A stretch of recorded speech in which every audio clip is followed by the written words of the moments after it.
Happy birthday to you. Happy birthday to you. তো আজকে শুরুটা থেকে তো বুঝতেই পেরেছেন আজ জন্মদিন হচ্ছে। হ্যাঁ, আজ সোনামের জন্মদিন, 16ই আগস্ট ওর জন্মদিন ছিল। তাহলে সবাইকে নমস্কার জানিয়ে আজকের ব্লগটা শুরু করছি। আজ প্রথমে কোনো প্ল্যানিং ছিল না সোনামের জন্মদিনটা পালন করার, সব স্কুল টুল ছিল, কিন্তু মাঝখানে ধর্মঘট হয়ে যাওয়াতে স্কুলে আর যাইনি। মানে স্কুল চলেছে কিন্তু আমি আর বাচ্চাদের নিয়ে যাইনি। যাই হোক, তাই সকাল থেকেই শুরু করেছি ওর পছন্দের খাবার দিয়ে। সকালবেলা ও চাউমিন খেতে খুবই ভালোবাসে, তাই সকালের টিফিনে একটু চাউমিন বানিয়ে নিচ্ছি। একদম সোজাচাপটা বাঙালিয়ানা মতেই চাউমিনটা বানিয়েছি।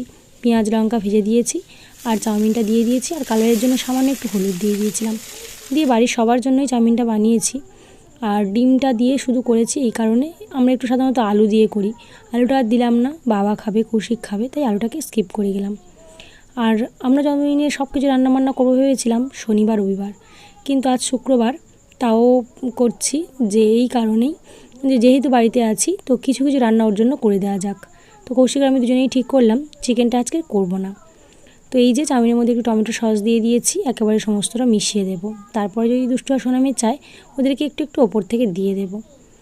যাই হোক, ওই যে বলছিলাম চিকেনটা আজকে রান্না করব না, বাড়িতে যা যা আছে সেই রকম দিয়েই 5 রকম ভাজা, ছোটোবেলা থেকে মা আমাদেরকে যেইভাবে রান্না করে দিত সেইভাবেই 5 রকম ভাজা, ডাল, মাছের ঝোল এইসব দিয়েই রান্নাবান্না করবো। আর কৌশিককে দেখে একটু বললাম মিষ্টি আর একটু দই এনে দিতে।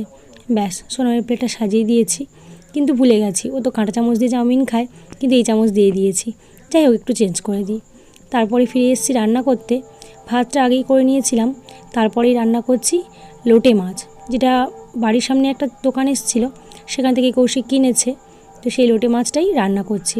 একটু আদা রসুন বাটা, লঙ্কার গুঁড়ো বেশি করে দিয়ে বেশ ঝাল ঝাল করে কষা কষা করে রান্না করব লোটে মাছটা। অনেক কিছু রান্নাবান্না করব ঠিক করে নিয়েছি, আর শেয়ারও করবো ভেবেছি আপনাদের সাথে, কিন্তু কি বলুন তো, রান্না করতে একটা শুরু করতেই দেরি করে ফেলেছি। আর বর্ষাকালে উনুনটা ঠিকঠাকভাবে স্বাদও দিচ্ছিল না, ঠিকঠাক জ্বলছিল না, তাই উনুনটা দেরি হয়ে গেছে। তাই শুধুমাত্র এই মাছটাই আপনাদের সাথে শেয়ার করেছি। আর কী কী রান্না করলাম চলুন দেখিয়ে দিই। কাল থেকেই ঠিক করে রেখেছিলাম একটু যুক্তি ফুলের ডোক আর কচি পাতা সেদ্ধ করব, তো আজকে সেটাই করেছি। আর এখানে ভাজা করেছি কিছু কিছু, পরে বলছি কী কী। আর সবজি দিয়ে একটা চচ্চড়ি মাছের মাথা দিয়ে, লাউ আর মানে বড়ি দিয়ে একটা তরকারি করেছি, লোটে মাছ, ডাল, আর এখানেই মাছের এই যে একটা সুন্দর তরকারি মাখা মাখা। আর একটু সন্দেশ কৌশিক এনেছিল, আর ছিল মিষ্টি দই, আর একটু পায়েস বানিয়ে নিয়েছিলাম। তাহলে এখন গুছিয়ে সোনামিকে খেতে দিয়ে দিয়েছি, সাথে দুষ্টুকে। কতটাই দুষ্টুমি করছে দেখুন, দিদির মতো ওকেও সুন্দর করে সাজিয়ে দিতে হয়েছে, তবে সব রকম পদও নেয়নি, যেগুলো খেতে ভালোবাসে শুধু সেগুলোই দিয়েছি। তো রান্না করেছিলাম ঢ্যাঁড়স ভাজা, আর পটল ভাজা, আলু ভাজা, আর মাছ ভাজা। তারপর দুপুরবেলা বাবা চিংড়ি এনেছিল, চিংড়িও ভাজা করে নিয়েছি, পাঁপড় ভাজা করেছি, ডাল, আর ওই যে বড়ি দিয়ে লাউ একটা নিরামিষ ডালনা, আর লোটে মাছের মাখা তরকারি, আর এই যে মাছের তরকারি, পায়েস, মিষ্টি আর দই। ব্যাস, এই ছিল সোনামের খাবার দাবার। আমরা সবাইও সেটা খেয়েছি। ব্যাস, ও এবার খেতে থাকুক। আজকের বিকেলে আবার আছে ওর নাচের ক্লাস। আগের সপ্তাহে যেহেতু যায়নি, তাই এই সপ্তাহে বিকেলবেলায় একটু রেস্ট নিয়ে বেরিয়ে পড়েছি সোনামেকে নিয়ে। তারপর নাচের ক্লাস থেকে কৌশিক বলল ও আর বাজার যাবে না, তাই কেকটা আমাদেরকেই কিনতে হবে। তো নাচের ক্লাস ছেড়ে সুদীপ্তি, ও, আমি আর মাইমা 4 জনে চলে গেলাম মিয়ামোড়তে, গিয়ে একটা সুন্দর দেখে কেক কিনে নেব। এই যে এখানে এসে পছন্দ করছিলাম কোনটা নেওয়া যায়, একটা পছন্দ করেও নিয়েছি। একটা গ্রিন ম্যাঙ্গো কেক ছিল, সেটাই নিয়েছি। আর আগে 2 রকম কেক পছন্দ আমি করেছিলাম, কিন্তু সোনামি বললো আগের জন্মদিনে নাকি ওই কেকগুলো কেটেছে, তাই নতুন একটা কেক কাটতে চায়। তোর কথা মতো একটা নতুন ধরনের কেক নিয়ে নেওয়া হলো, যেটা ও আগে কোনো দিন কাটেনি। আর সাথে সুদীপ্তি ছিল, ওকে আমি পেস্ট্রি কিনতে খেতে বলছিলাম বাবু তুমি কোনটা পছন্দ করে নাও।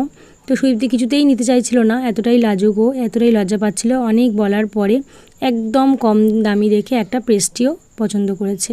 ও চকলেট পেস্ট্রি খেতে ভালোবাসে, তো একটা চকলেট পেস্ট্রি নিয়ে নিয়েছে। এদিকে মাইমা আবার দুষ্টু সোনামের জন্য কিনে সেটা নিয়েই বলাবলি করছিল, সোনামেও কিছু নিতে চাইছিল না। তারপর মাইমা আবার ওদেরকে একটা চিকেন বার্গার 3 জনকে 3টে কিনে দিয়েছে, দুষ্টু, সোনামি, সুদীপ্তি, সবার জন্য। যাই হোক, সব কিছু নিয়ে এবার চলে যাব, অটো ধরবো আর সোজা বাড়িতে। এই যে এখন যাচ্ছি অটো ধরার জন্য। তারপর চলে এসেছি বাড়িতে। এখন দুষ্টু আর ওর বুন্না মিলে টিভি দেখছিল। তো আমরা চলে আসার পরে ওকে চোখ বন্ধ করে বসতে বলা হয়েছে, সোনামাকে সারপ্রাইজ দেবে। তার কারণ সোনামা অনেক দিন থেকেই বলছিল দিদি আমাকে একটা বার্গার কিনে দিবি। দুষ্টু চাইছিল, আমাকেও বলছিল, আমরা যেহেতু সাধারণত খুব একটা বাইরের খাবার কিনি না, তাই ওর ইচ্ছেটা পূরণ করা হয়নি। তো আজকের আনফর্চুনেটলি সেটা হয়ে গেছে। তাই সোনামি আস্তে আস্তেই বলছিল, মা চলো আগে বোনকে গিয়ে চোখ বন্ধ করে সারপ্রাইজ দেবো, কিন্তু খুব খুশি হয়ে যাবে।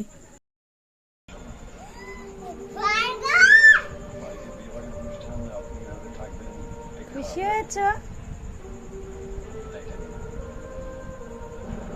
দুষ্টু প্রথমে দিদিকে আমাকে থ্যাংক ইউ বলছিল। আমি যখন বললাম সুদীপ্তিরা কিনে দিয়েছে, তখন বলছিল যে মা সুদীপ্তিকে ফোন করা, আমি সবে বাড়ি গেছে, তোকে একটু পরে ফোন করে দিচ্ছি দাঁড়া। তারপরে ফোনটা করা হয়নি, কৌশিক চলে এসছে আর কেকটা কাটার পালা। কেকটা এনে আগে ফ্রিজে রেখে দিয়েছিলাম, তো এখন কেক কাটার পালা। সোনামি দুষ্টু বসে গেছে কেক কাটার জন্য, বাতিটাও জ্বালিয়ে দেওয়া হচ্ছে। আগের বছর ছিল 10, দেখতে দেখতেই হয়ে গেল 11। এই সেদিন ওর 1 বছরের জন্মদিন পালন হয়েছিল, কত ছোট ছিল। দেখতে দেখতে যে কীভাবে 10টা বছর পেরিয়ে গেল বুঝতেই পারিনি। ওদিকে দুষ্টুর কাণ্ড কারখানা দেখুন, ও চামচ দিয়ে নাইফ দিয়ে সারাক্ষণ কেক চেটে চেটে খাচ্ছে। কি করছে একবার দেখুন। তো আমাদের পাশে কাকু কাকিমা সহেলি আর বুলেটকে ডাকা হয়েছিল, ওরা এসছে, বলছিল আশীর্বাদ করবো। আমি বললাম আর আশীর্বাদের কিছু জোগাড়যন্ত্র করা হয়নি, সোনামে সবাইকে প্রণাম করে নাও, আর বাবা মা কাকু কাকিমাকে বললাম যে তোমরা আশীর্বাদ করে দাও, ব্যাস তাহলেই হয়ে যাবে। এদিকে দুষ্টুর আবার বায়না, ওকে কিন্তু প্রণাম করতেই হবে। তো আজ ওর জন্মদিনে ওর জন্য কি আর চাইতে পারি বলুন, ঈশ্বরের কাছে এটাই চাই যে ও যেন সুস্থ সবল থাকে আর ভালো থাকে, অনেক বড় মনের মানুষ হয়। আপনারাও সেটাই চাইবেন। বর্তমান সমাজে যা অবস্থা, যা পরিস্থিতি এখন এসে দাঁড়িয়েছি আমরা, সেখানে নিরাপত্তাটা অনেকটাই কঠিন হয়ে গেছে। সেক্ষেত্রে সব বাবা মারাই চায় তার সন্তান ভালো থাকুক আর নিরাপদে থাকুক।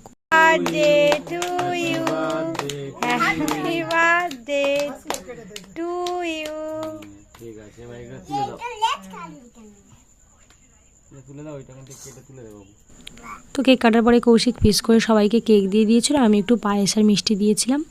ব্যাস আজকের ব্লগটা তাহলে এখানেই শেষ করছি। দেখা হবে আবার নতুন একটা ব্লগে আপনাদের সাথে। আপনারা সবাই সুস্থ থাকবেন, ভালো থাকবেন আর অবশ্যই সাবধানে থাকবেন। ভিডিও কেমন লাগলো কমেন্ট করে জানাবেন, ভালো লাগলে লাইক করে দেবেন। দেখা হবে নতুন একটা ব্লগে আপনাদের সাথে। ধন্যবাদ।